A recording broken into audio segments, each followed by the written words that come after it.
Kidnapping is a huge global problem. Organized criminals find it appropriate to take out someone, to kill them, to take them for ransom. In late September 2021, a group of worshippers showed up at a church in the Haitian capital of Port-au-Prince.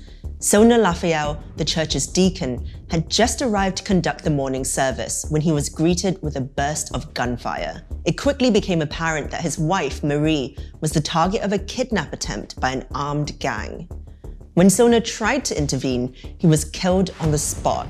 Marie was taken and nothing was heard for several days, though she was eventually released unharmed in early October. Kidnapping is hardly a uniquely Haitian pastime, though things have become dramatically worse in the wake of President Jovenel Moise's assassination in July 2021.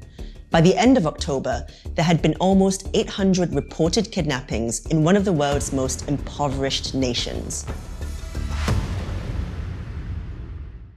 Abduction holds a vivid place in our collective imaginations.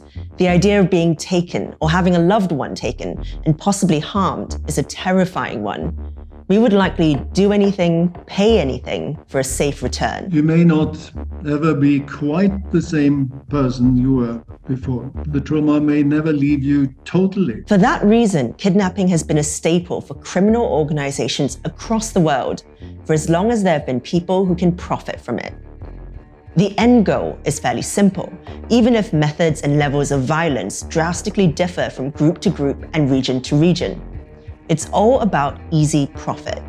Snatching someone and demanding a ransom is a potentially low-risk, high-reward work, depending, of course, on the target. Stop, please, no, please. It's often opportunistic work. In May 2021, a gang in Bradford, England abducted a 14-year-old boy. The teenager had been making decent money trading Bitcoin, a fact he'd been flaunting on social media. His mother was told to pay £10,000, an amount that was eventually haggled down to $900. After his safe return, the kidnap was reported, resulting in a 4-year jail sentence for its ringleader. Popular culture and reality is full of sinister kidnap plots involving rich victims. But things are changing in the modern world. There's money to be made from the poor, people who can't afford expensive private security or kidnap insurance. For criminal gangs, the immediate rewards may be lower, but so is the risk. There is, in general, strong connections between kidnappings and organized crime. Tengo secuestrado a su esposo y a su amigo. Quiero que me deposite $4,000. El número de cuenta que lo voy a mandar. Si no me lo deposita, lo voy a matar. Take Mexico. Recent reports have shown how cartels, like the ruthless Los Zetas, have developed a lucrative sideline in kidnapping Central American migrants heading north to the US. The last decade has witnessed the birth of a well-established trade, even if reliable numbers are hard to come by.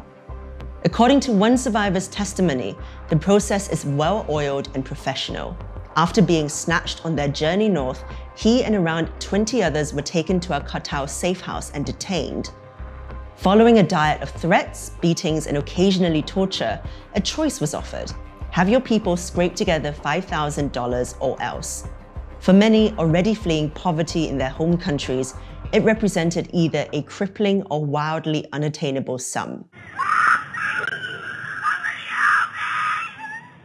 There are places where kidnapping equates to one of the few viable criminal opportunities. Authorities in northern Nigeria have reported on a boom in abductions involving school children. Between December 2020 and May 2021, at least 769 students have been taken from schools across the region.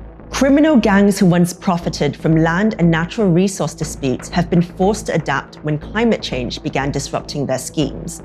Mass kidnapping offers another way of making money. It's the latest development in a country where abduction for profit has boomed since the early 2000s. Between 2011 and 2020, around $18.34 million was paid to kidnappers as ransom in Nigeria, according to a Lagos-based risk analysis firm.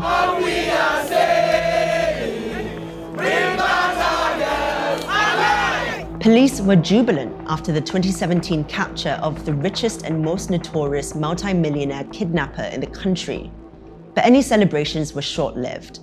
When one kingpin gets caught, another dozen splinter groups can spring up to take his place. Virtual kidnapping and involves getting a call that you believe is from a loved one, only to have someone say they're holding them hostage. For other criminals, technology has meant new and strange methods of abduction. Virtual kidnapping has become a staple in Mexico. The premise is simple and ingenious. Gangs contact a family saying their loved one has been taken. They then intimidate or con the victim into staying in one location until the ransom has been paid, without any actual abduction having taken place. There is no physical force. It's all a bluff. Whatever you do, please just don't hurt my mom. I will do anything you want. Naturally, the level of criminal skill involved is highly variable. Kidnapping, virtual or not, is like any other crime. There are highly trained professionals and the rank amateurs. In early autumn 2021, a woman in Mexico was accidentally shot and killed faking her own elaborate kidnapping on TikTok. Back in May 2020, police in Arkansas launched a manhunt after another woman posted a series of cryptic videos also on TikTok, apparently showing the aftermath of her own abduction. Suspicion was piqued when her bio simply led to a Venmo page where over a dozen concerned people had already sent donations. Investigators quickly established there had been no cause for concern. Kidnapping is a particularly horrible form of criminal enterprise. It trades on the terrible uncertainty at the heart of any missing episode. Blind panic mixed with ignorance as to the victim's whereabouts. Your imagination starts running wild with terrible things the captive might be experiencing in a strange and unknown place. Abduction for profit isn't unique to any one specific country or region, but some places have it worse than others. The more unstable, the more severe the issue. Though Marie Lafayette didn't come to physical harm after her abduction in Haiti, the pastor's wife still has to live with the trauma of her husband's senseless murder. And things move on fast. Around 2 weeks after her release, a group of 17 foreign missionaries were kidnapped. The ransom came to £750,000 per missionary. In late November, 2 of the group were released unharmed, even though it's unclear how much money exchanged hands.